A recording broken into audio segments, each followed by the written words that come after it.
Jadi ketika Raja Saudi Arabia mengirimkan phishing ke bosnya Amazon, Jeff Bezos. Ini gila ini. Bayangin seorang kepala negara mengirimkan phishing. Dan kita tahu ya di dalam HP-nya Jeff Bezos itu isinya foto-foto telanjang dia.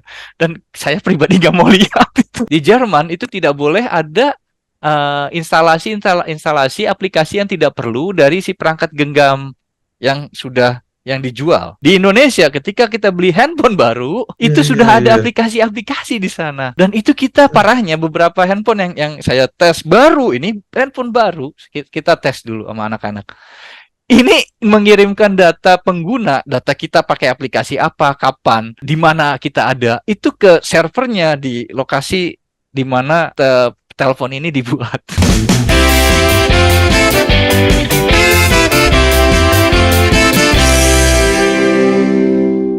Salam riang gembira. Salam riang gembira. Teman-teman, jumpa lagi kita hari ini di Kamar Siber bersama saya Aulia dan rekan saya Bang Aib. Bang Aib, apa kabar di sana Bang Aib? Saya sehat Bang Aul, mendung di sini, tapi mendung tak berarti hujan. Apa kabar Bang Aul di sana? Saya demen ini. Ini lagunya menunjukkan zamannya ini. Alhamdulillah. Tadi saya dalam perjalanan pulang tadi di daerah Bogor udah gerimis juga. Berarti ini semoga musim kemarau segera berakhir nih di Pulau Jawa. Bang Aib.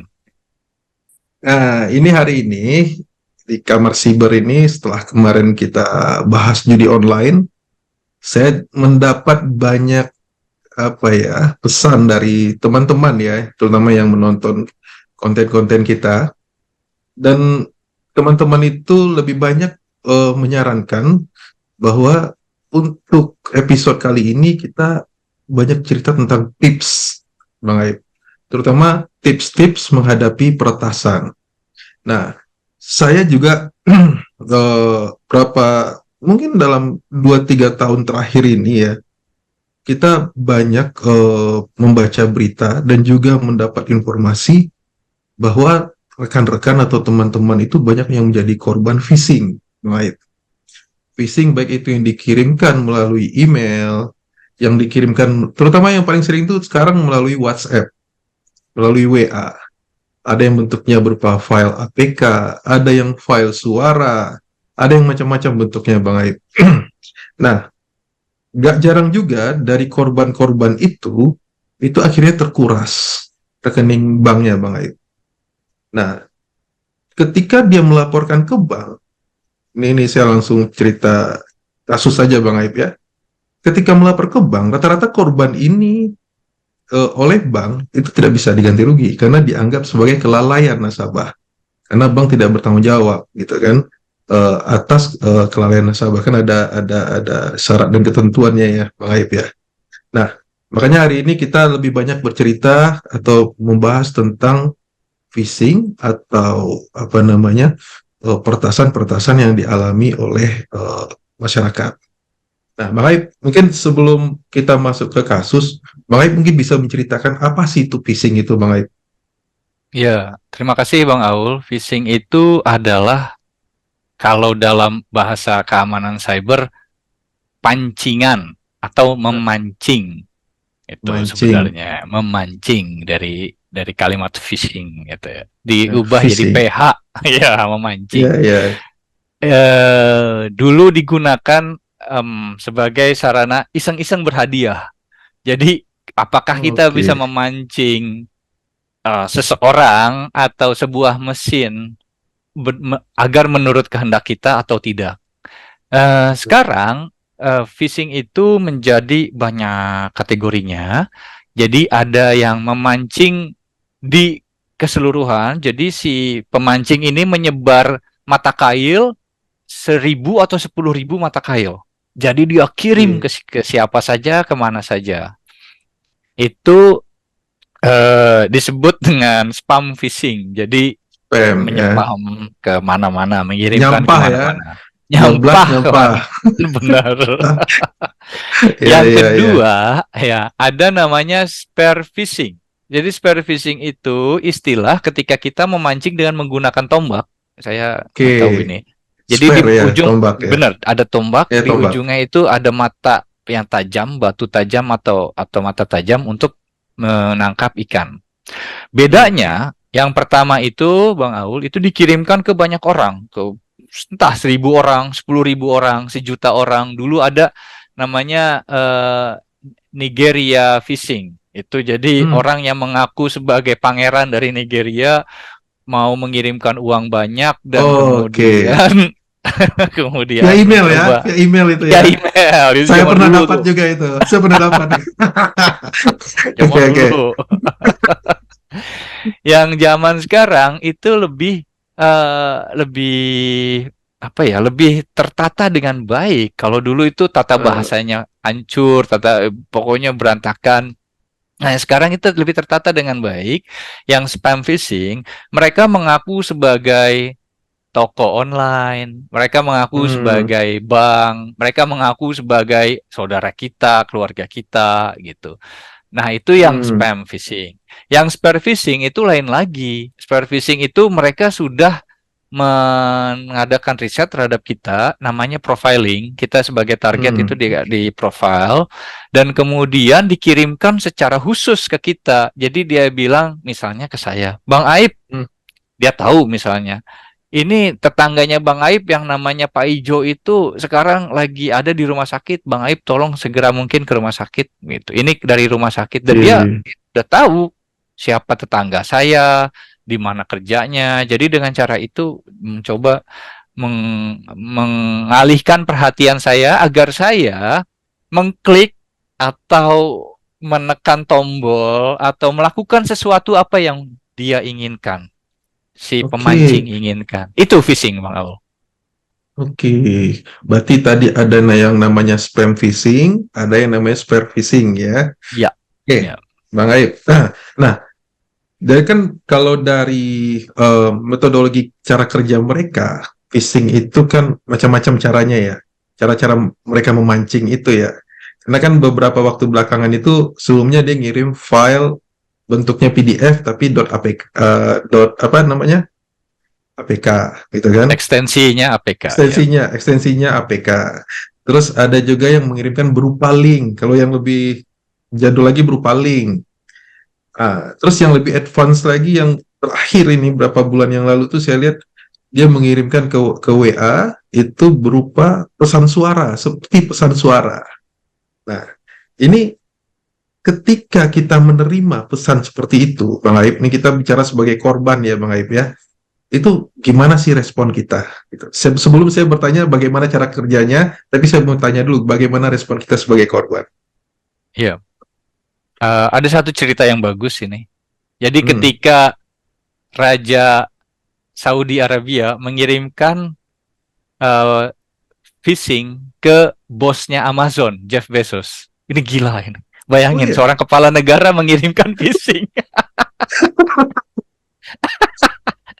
Dan kita tahu ya di dalam HP-nya Jeff Bezos itu isinya foto-foto telanjang dia. Dan saya pribadi nggak mau lihat itu. Ampun deh. Jadi Saya nggak berani si membayangkannya, Bang Aib. iya, rugi bandar gitu. Oke, oke, lanjut.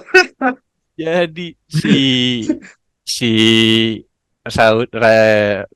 nomor yang digunakan oleh kepala negara Saudi Arabia ini mengirimkan foto, Bang Aul. Heeh. Mengirimkan foto kepada Jeff Bezos. Ketika Jeff Bezos menerima foto itu, si kode-kode yang akan mengambil alih perangkat genggamnya bos Amazon itu tiba-tiba masuk ke sana dan menginfeksi menginfeksi perangkat genggam milik bosnya Amazon. Amazon. Oke, Hmm. oke. Jadi apa yang dilakukan Jeff Bezos pada saat itu? Karena ya Hmm. yang hacking dia kepala negara, dia diem aja, dia diem Dia nggak aja, protes ya? nggak Dia nggak protes, menuntut ya? dia Itu diem itu aja. itu beneran Raja Saudi atau orang yang apa namanya impostor ya? Dia dia seolah-olah itu nomornya Raja Saudi. Ini Mulai. nomornya Raja Saudi. Oke, Ada bukti di sana. Itu nomornya Raja oke. Saudi. Kita nggak tahu itu sang Iya, raja iya, atau iya. bukan. Kita nggak tahu. Iya, iya, iya. Kita hanya bisa menduga. Iya, iya, iya. Tapi itu Iya. menggunakan nomor resmi kepala negara Saudi Arabia. Dan Saudi Arabia itu salah satu negara yang terkenal sangat advance untuk keamanan cybernya. Jadi saya tidak percaya bahwa Raja Saudi gampang sekali dihack. Saya pribadi tidak Oke, percaya. oke, oke. Nah, Jeff Bezos nggak bisa ngomong apa-apa, Bang Aul. Orang paling kaya di dunia pada saat itu nggak bisa ngomong apa-apa. Iya, iya, Pasrah. pasrah dia ya. Silahkan deh, sang raja jika ingin melihat organ tertentu dalam tubuh saya. Ampun deh. Dan tapi kan kita bukannya orang terkaya di muka bumi gitu, dan kita Iya, tidak iya, iya. punya resource sebanyak Jeff Bezos. Yang kita bisa lakukan ketika kita mengklik link yang berbahaya, yang pertama kita juga sebenarnya nggak tahu nih Bang Aul, ini link berbahaya Hmm. apa tidak. Jadi ada dua jenis nih Bang Aul. Satu Oke, itu eh satu itu anasir, kita menyebutnya anasir ya, anasir asing oke. di sini. Jadi entah dalam bentuk APK, aplikasi, atau entah dalam bentuk eh, PDF, entah dalam bentuk suara, entah dalam bentuk video atau gambar, kita menyebutnya anasir asing. Oke. Yang kita lakukan pada saat itu, ya memang kita nggak tahu, tapi jadi ada dua. Pertama, anasir asing ini akan diam di dalam device perangkat kita itu biasanya hingga 180 hari, Bang Al. Jadi Oke. 180 hari itu mereka akan diam di perangkat kita, dan kemudian mereka mengumpulkan data-data kita selama itu dan kemudian melakukan penyerangan. Itu satu. Hmm. Yang kedua, anasir asing ini meminta kita untuk mengklik tombol tertentu dalam dalam perangkat kita. Nah, Hmm. yang kita lakukan, tanya sama diri kita, kok si anasir asing ini Hmm. mau meminta kita untuk melakukan ini? Apa sih? Hmm. Jadi dari yang Con- pertama yang kita harus lakukan itu apa ya? Apatis, jangan lekas percaya gitu. Oke. Jadi contohnya gini, saya ini lagi duduk nih, sekarang nih Mm-mm, lagi ngobrol sama Bang Aib, tiba-tiba mm-mm, handphone saya berbunyi, ada pesan mm-mm, masuk, ada yang mm-mm, mengirimkan file, dan mm-mm, dari nomor yang tidak saya kenal, mm-mm, ya, hal yang mm-mm, pertama yang harus saya lakukan, saya harus skeptis dulu ya. Ini mm-mm. siapa dan apa tujuannya? Itu dulu yang pertama ya. Ya, Oke.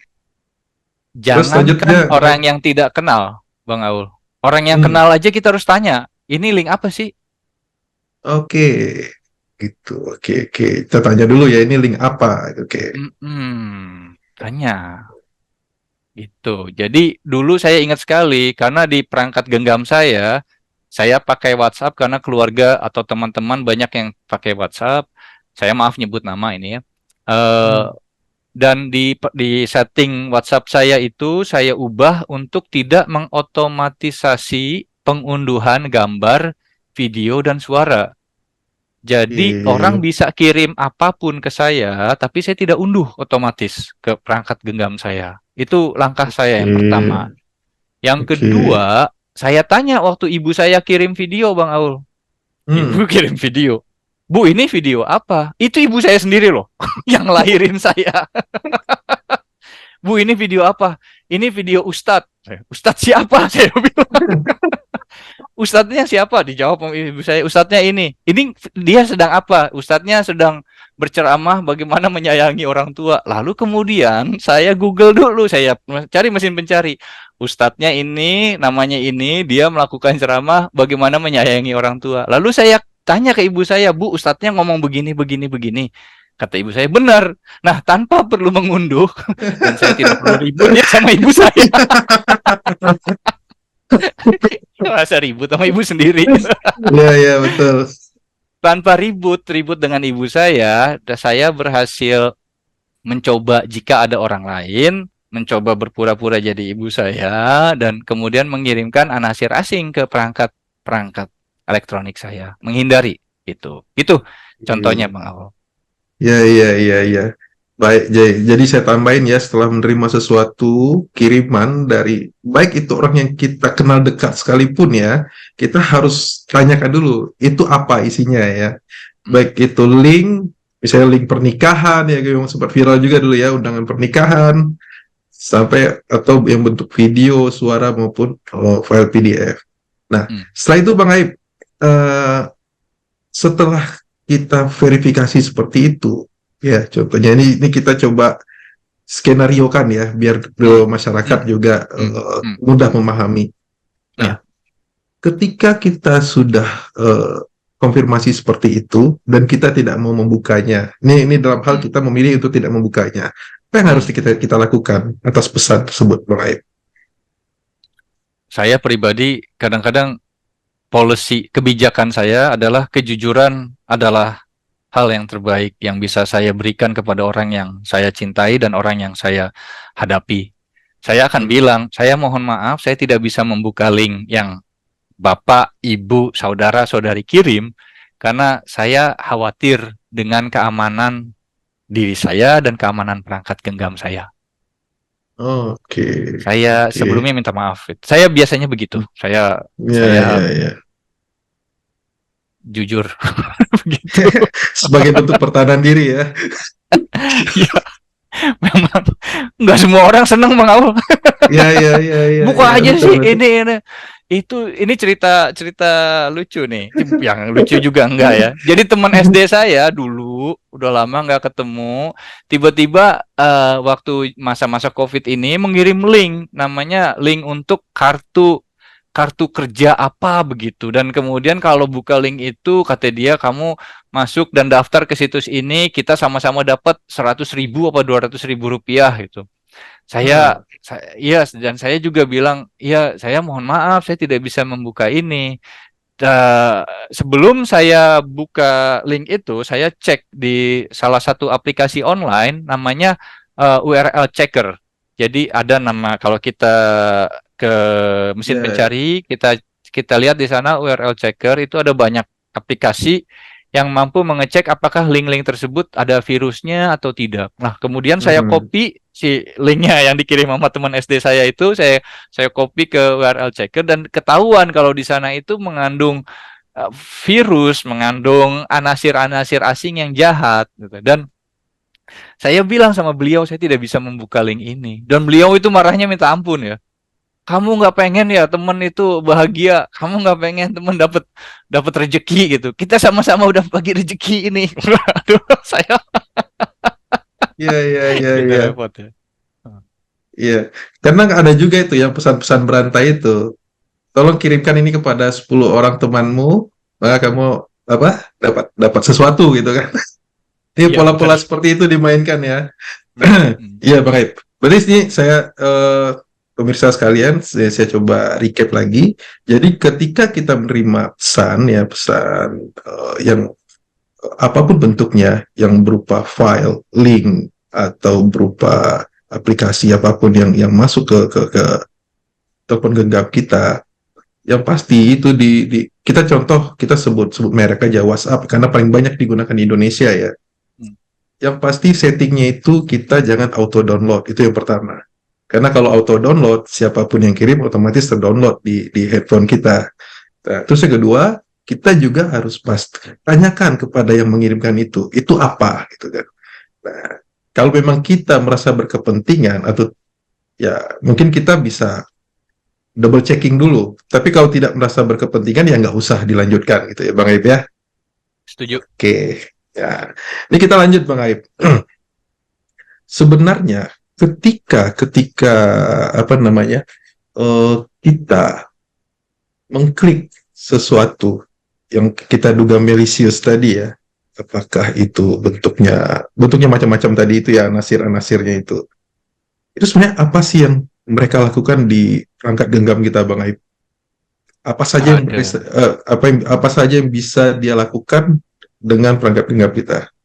Silakan Bang Aib. eh ya, terima kasih Bang Aul. Ini banyak ya. Apa yang bisa mereka lakukan untuk anasir asing tertentu, mereka itu akan diam di sana, tidak bergerak.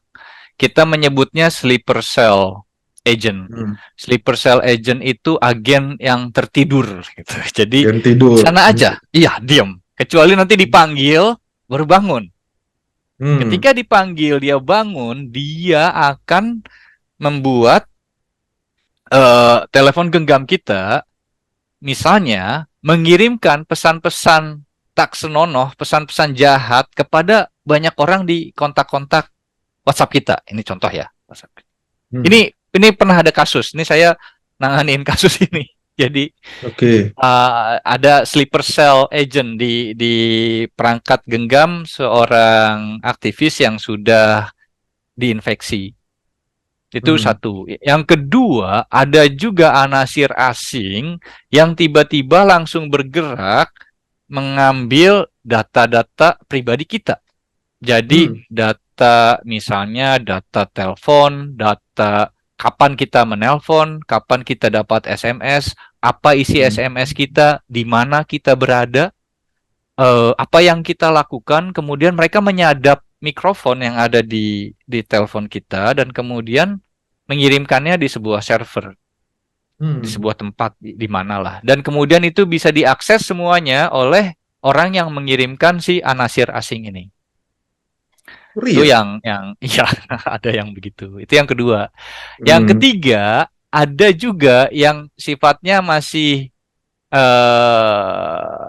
masih sederhana, jadi hanya membuka pop-up browser, peramban internet kita menuju halaman tertentu yang mereka inginkan, entah halaman judi online, entah halaman pornografi, entah halaman apalah, terserah lah ya, itu halaman iklan, itu ada juga yang begitu. Nah, yang keempat, ini ada juga anasir asing yang bekerja di dalam komputer itu, lalu kemudian dia akan berkomunikasi dengan perangkat lain yang sudah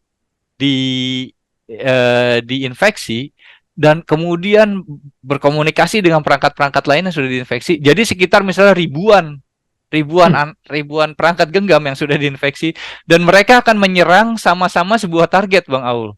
Ini yang kita sebut bot, ini yang zombie kita nyebutnya. Zombie, oke. Ngeri ya. Berarti ketika kita sudah terpancing oleh phishing tadi itu, nyaris semua yang ada di handphone kita itu bisa diambil alih ya sama mereka ya. Jadi seperti Trojan ya, cara kerjanya ya. Wah ini pemirsa, ini makanya ini kita bahas topik ini karena memang phishing itu sangat berbahaya ya. Jadi dari apa yang diceritakan Bang Aib tadi, ketika gadget kita, ketika handphone kita sudah terkena phishing, ya artinya segala kehidupan kita yang ada di handphone itu bisa diakses oleh pihak lain di luar sana. Dan bukan tidak mungkin juga dia mengaktifkan mikrofon, bahkan kamera ya Bang Aib ya, yang dapat digunakan untuk mempermalukan kita gitu. Nih kalau saya sih Bang Aib, kalau saya settingnya handphone saya itu kamera depan defaultnya saya tutup Bang Aib. Saya pakai stiker gitu kalau defaultnya. Itu salah satu bentuk pertahanan diri saya. Seandainya mereka pun mereka dapatnya kamera belakang gitu. Oke Bang Aib. Nah, ini tadi kan kita udah bicara mengenai cara mengantisipasi dan bagaimana mereka menyerang. Nah, ini kan kemarin sekitar 2 hari yang lalu lah, ada seorang teman juga, Pimbret di salah satu media, dia kirim pesan ke saya, dia nanya, ada rekan yang bertanya ke dia, dan dia meneruskan ke saya, gimana sih caranya memastikan handphone atau telepon genggam kita itu aman dari peretasan, atau bagaimana kita menyadari jangan-jangan handphone saya nih, di handphone saya sudah ada malware nih. Saya khawatir nih, kok semua percakapan saya ada orang lain yang tahu gitu. Nah, apakah itu hanya parno saja atau hal itu dimungkinkan, Bang Aib? Silakan Bang Aib. Ada 2 pertanyaan ya di sini ya. Satu, bagaimana mencegah, satu bagaimana mengatasi yang sudah diinfeksi. Ya, bagaimana memastikan. Ya. Untuk mencegah tadi ada banyak trik-triknya. Di antara lain itu jangan membuka setting instalasi di perangkat kita mengunduh secara otomatis. Jangan, tanya dulu konfirmasi ke sumbernya. Selanjutnya itu ini masalah yang sangat serius nih Bang Aul, yang saya bisa bilang, yaitu adalah perangkat genggam yang kita beli di Indonesia itu beda dengan perangkat genggam yang kita beli di negara lain yang sudah dilindungi Undang-Undang Perlindungan Data Pribadi Warganya. Ini Tuh. ini serius. Jadi telepon yang kita beli di Jerman dengan telepon yang kita beli di Indonesia itu settingnya beda. Di Jerman itu tidak boleh ada instalasi aplikasi yang tidak perlu dari si perangkat genggam yang dijual. Jadi hanya aplikasi yang diinginkan diinstal oleh pengguna di Jerman. Di Indonesia ketika kita beli handphone baru, Iya, itu iya, sudah ada iya. aplikasi-aplikasi di sana. Dan itu kita parahnya beberapa handphone yang saya tes baru, ini handphone baru, kita tes dulu sama anak-anak. Ini mengirimkan data pengguna, data kita pakai aplikasi apa, kapan, di mana kita ada, itu ke servernya di lokasi di mana telepon ini dibuat. Tuh, berarti itu di chipnya, di mana itu Bang Aib? Di aplikasinya. Jadi ada Di di aplikasinya. aplikasinya, kemudian di Indonesia mereka menjualnya dengan aplikasi tersebut. Karena Undang-Undang Oh iya, Perlindungan iya, Data iya. Pribadi turunannya itu belum diaplikasikan dengan baik, maka itu produsen, vendor-vendor elektronika dengan sembarangan menanamkan Menginstall ya. aplikasi-aplikasi yang asing dan kurang ajar ini di perangkat genggam kita. Oke, oke. Dan aplikasi itu punya akses yang cukup banyak terhadap handphone kita ya. Yang tadi saya bilang bisa mengambil foto kita, bisa merekam suara kita. Waduh, Serius, kurang ajar ini. waduh. Ini sekarang. Nah, ini bahaya ini. Iya, Pemerintah ini harus segera ini penerapan undang-undang PDP gimana ini? iya. Kalau pemerintahnya memang suka didengar dan dilihat oleh produsen elektronik yang ada di luar sana, ya silahkan. Oh ya bahaya ini. Ya, oke. Oke, oke. Itu masalah pencegahan ya. Saya nggak bisa ngomong ya udah kalau gitu beli aja telepon di Jerman, nggak bisa begitu kan. Ya, ya. Harusnya pemerintah melindungi warganya. Ya nggak bisa ini vendor ngejual barang kok gini ke warga negara Indonesia, kan nggak bener gitu. Dan itu yang harus Ya, ya. diterapkan. Itu Ya, yang ya, ya. seharusnya terjadi. Nah, jadi maka itu saya bilang kualitas telepon yang dijual secara aplikasi di negara-negara Uni Eropa yang sudah terlindungi Undang-Undang Perlindungan Data Pribadi warganya itu berbeda kualitasnya dengan telepon genggam yang dijual di Indonesia. Padahal harganya sama, Bang Aul. Sama Harganya sama persis. ya. Ya, Kurang ya, ajar ya. kan? Ya, ya, ya. Serius, kurang ajar banget. Kayak sekarang iPhone 15 sudah keluar di sana ya, Bang Aib? Oh, saya nggak bisa ngomong merek ya. Nggak bisa nyebut merek ya. Oke, oke. Saya kena Saya mau semprit nanya nanti. harga aja. Saya mau spill harga aja. Kita kena semprit kita. Lanjut, lanjut, lanjut. Oke, Oke. itu untuk yang bagaimana pencegahannya ya. Jadi ada dua, Bang Aul. Pertama dari sisi pengguna, jangan diaktifkan otomatisasi pengunduhan, dan yang kedua ya memang ada dari langkah real konkret dari pemerintah melindungi warga. Mau nggak sih melindungi warga gitu? Dan itu penting. Oke. Nah, Oke. dari mana kita tahu bahwa handphone kita sudah diretas? Itu biasanya eh maksudnya jangan ngomong diretas ya. Ya. Dari mana kita tahu handphone kita sudah dimasuki anasir-anasir asing yang Hmm. sudah mengontrol telepon kita? Oke. Ada dua cara. Cara yang paling Hmm. mudah yang sering saya dengar yaitu telepon itu cepat habis baterainya. Oke. Nah, ini Karena yang ya iya oke, karena oke. dipakai terus buat ngerekam, buat memindai, buat mengirim data. Yang Hmm. selanjutnya itu data Bang Aul itu tiba-tiba suka habis sendiri. Kadang-kadang Data kita ya. telepon didiemkan, kita beli belanja beli paket data itu misalnya 1 giga. Terus kita diemin 1 hari 2 hari itu telepon. Begitu kita cek, loh kok datanya hilang banyak. Nah, Yang nyuri siapa gitu ya? siapa ya? Oke, oke. Itu Iya, banyak iya. kasus itu. Saya lihat tetangga saya, teman saya, kok ini baru beli kemarin udah habis. Ya, Iya, iya. gimana saya bilang itu.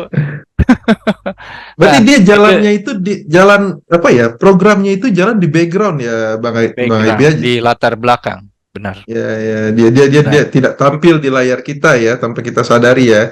tanpa kita Oke. sadari ini. Jadi dia diam-diam mengirimkan data posisi kita di mana, mengirimkan apa kalau ada rekaman kita ke siapa. Ya, saya nggak tahu ya ke siapa. Dan saya tidak bisa Ya, nyebut ya. nama. Tapi kalau di HP-HP tertentu memang vendornya yang meminta data-data itu. Dan vendor itu Oke. yang saya tahu juga ya atas perintah dari yang lebih tinggi lagi. Dan saya nggak bisa bilang lah karena ini masalah Ya, ya. nanti dengan hubungan bilateral negara. Em, Oke. nah, yang kedua, yang ketiga itu Bang Aul, HP kita kadang-kadang fotonya ini saya dapat dari para penegak hukum. Jadi penegak hukum yang Oh. diretas.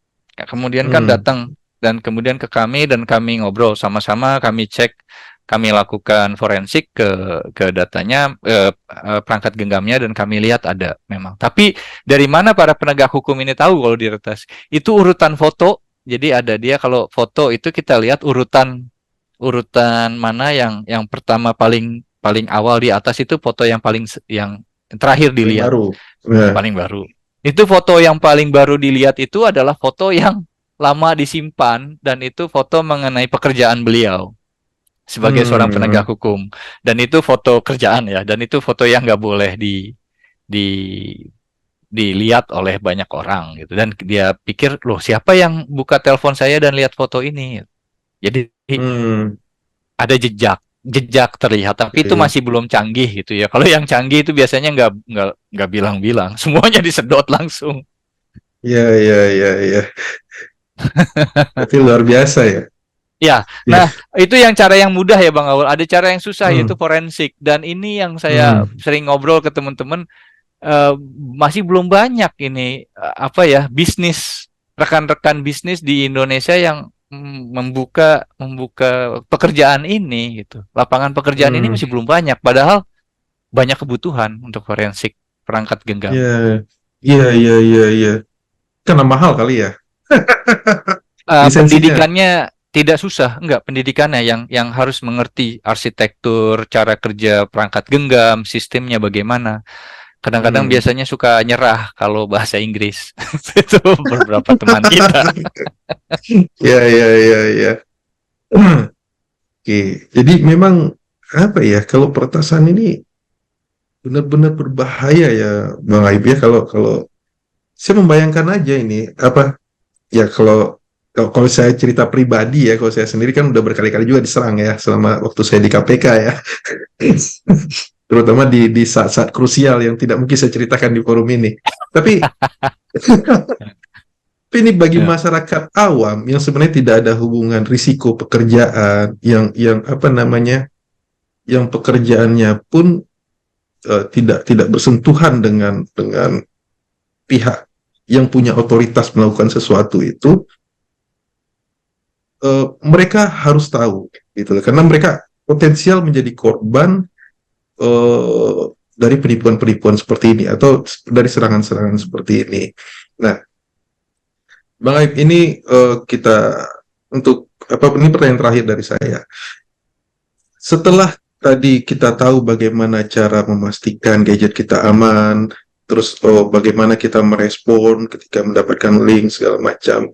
Nah, untuk eh, keamanan kita selanjutnya, apa namanya, dalam kita beraktivitas menggunakan telepon genggam kita itu, eh, saya ingin Bang Aib memberikan tips-tips di luar apa yang sudah Bang Aib sampaikan tadi terkait dengan keamanan kita berkomunikasi menggunakan telepon genggam. Silakan Bang Aib. Kalau bisa jangan telanjang, dan memfoto dirinya dengan perangkat genggam. Yang pertama. Kenapa Bang Aul? Karena ini yang paling pertama dicari oleh Oke. peretas. Mereka mau mempermalukan kita dan extortion, Meras. memeras kita. Hmm. Itu paling Oke. sering. Itu sindikat ini banyak kan. Oh iya Yang iya. ya, itu yang pertama. Jangan deh gitu ya. Jangan maksudnya saya tahu mungkin pendengar atau yang melihat episode ini mencintai tubuhnya dengan sepenuh hati. Tidak apa-apa, bagus, tidak apa-apa, serius. Tidak masalah Tapi gitu. Tapi jangan dipotret dan disimpan di dalam HP-nya. iya iya betul betul betul betul. Karena nggak perlu diretas, hilang aja itu HP dan bisa dibuka oleh orang lain, bisa akses foto-foto tersebut dan kemudian itu mampu membuat beberapa orang memiliki niat jahat gitu kepada Iya iya. teman-teman. Itu yang pertama. Yang Oke. kedua, Oke. file-file penting itu jangan disimpan di perangkat genggam kalau bisa. Jadi jangan ditransfer Oke. ke sana. Taruh di Oke. tempat yang Anda pikir lebih aman. Ini terutama banyak ya teman-teman penegak hukum, teman-teman militer ini Iya iya. saya sempat dengar taruh sembarangan taruh file milik negara di perangkat genggam mereka yang tidak diamankan secara baik dan Hmm. kadang-kadang dibawa di perangkat genggam pribadi mereka gitu dan itu sebenarnya sudah saya pribadi berpendapat itu Hmm. melanggar keamanan pribadi dan juga melanggar keamanan Iya iya. kantor atau tempat kita bekerja. Ya, makanya di beberapa Ah, perusahaan itu atau di beberapa institusi itu mereka memisahkan hmm, ketika ada handphone milik yang diperuntukkan untuk pekerjaan itu dibelikan oleh kantor dan ada handphone pribadi gitu. Jadi memang dipisahkan ya Bang. Ya mungkin tujuannya untuk itu ya Bang Aib ya. ya benar sekali. Yang ketiga, mendidik diri sendiri itu memang tidak mudah, tapi usahakan secara berkesinambungan. Jadi kadang-kadang baca masalah keamanan cyber, jangan jangan malas gitu dan usahakan update lah, walaupun sibuk, walaupun letih, tapi ini perangkat genggam ini sangat pribadi sekali. Kita kadang-kadang orang di WC pun bawa perangkat genggam, Bang Aul. Bayangin ini perangkat yang sangat intim sama kita. Iya betul Ini betul betul. iya, saya nggak tahu ya kalau Bang Aul, saya Iya kadang-kadang iya. bawa Iya. itu main game di Saya- WC. Iya. Sebagai sahabat ya. Iya, ini sahabat Iya. akrab kita bangun Iya iya. tidur di samping meja kita ambil tuh perangkat genggam cek. Sebelum tidur kita cek. Itu bayangin itu intim sekali perangkat ini. Perlakukanlah ini sebagai sebagai benda intim juga gitu. Hati-hati Iya iya. memperlakukannya dan update terus pengetahuan teman-teman mengenai benda intim teman-teman sendiri. Gitu. Iya iya Nah, iya kalau yang betul betul. terakhir Bang Aul, saya pikir mungkin lebih cenderung kalau bisa teman-teman kalau ada punya akses ke pemerintah, itu dorong pemerintah. Woi, gitu. Iya. Lindungi data pribadi kita. Gitu. Ya. Woi pemerintah dengerin nih Bang Aib ngomong Iya, tuh. saya ini ya, saya menghasut orang-orang agar Iya. agar pemerintah mengaplikasikan perlindungan data pribadi kepada warga. Iya, iya. Makasih Bang Aib. Iya, kalau kita bicara Undang-Undang PDP, terlepas dari ini Bang Aib, kita ngomong Hmm, soal phishing tadi ya. hmm, Undang-Undang PDP itu kan disahkan tahun 2022 ya. hmm. Dan itu ada waktu 2 tahun ya untuk persiapannya ya. Dan ini sudah akhir 2023, udah 1 tahun lebih ya. Nah, kita belum mendengar banyak perkembangan atas peraturan turunan dari Undang-Undang PDP itu sendiri. Lepas Belum. isi dari Undang-Undang PDP itu sendiri, yang ada ini saja, pemerintah ini belum belum banyak nih actionnya untuk membuat peraturan turunannya. Ya, semoga dengan kita terus menyuarakan, juga mungkin teman-teman lain di luar sana, jurnalis, aktivis, eh, pemerintah terketuk hatinya untuk segera membuat peraturan turunan agar undang-undang tersebut bisa implementatif dan melindungi kita semua selaku masyarakat. Amin. O- Oke Bang Aib, kita mungkin untuk episode kali ini cukup sampai di sini dulu. Saya berharap rekan-rekan, teman-teman semua di rumah atau dimanapun berada yang menonton dan mendengarkan podcast ini mendapatkan pengetahuan tentang bagaimana kita menjaga keamanan telepon genggam kita, terutama dari serangan phishing. Saya Aulia Postiera dan rekan saya Bang Aib Bang Aib. mengucapkan sehat-sehat selalu dan sampai jumpa di episode mendatang. Salam riang gembira. Salam riang gembira. Yeay.